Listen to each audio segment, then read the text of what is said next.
На Атырауском нефтеперерабатывающем заводе в рамках строительства объектов комплекса глубокой переработки нефти в 2019 году была построена и введена в эксплуатацию автоматизированная установка тактового налива, сокращенно АУТН, производства немецкой компании Шефцер.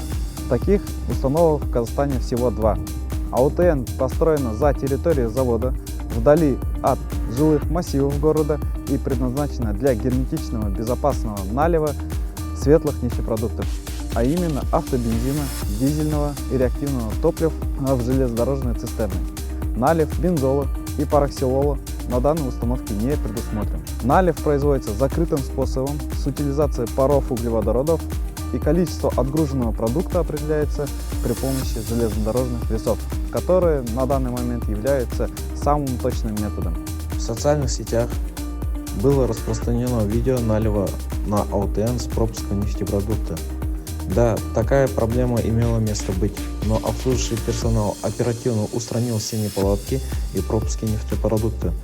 За 2023 год заводом отгружено через АУТН более 1,5 миллиона тонн светлых нефтепродуктов. Мы сейчас находимся на установке механических очистных сооружений.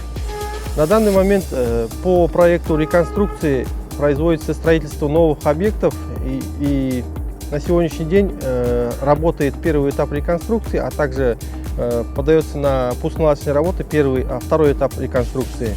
По старой части механических очистных сооружений, аварийный амбар, приемные емкости, а также насосные станции очистных сооружений на сегодняшний день полностью отключены от технологической схемы и подлежат демонтажу. На сегодняшний день разрабатывается проект новых емкостей вместо аварийного амбара, проект буферных емкостей.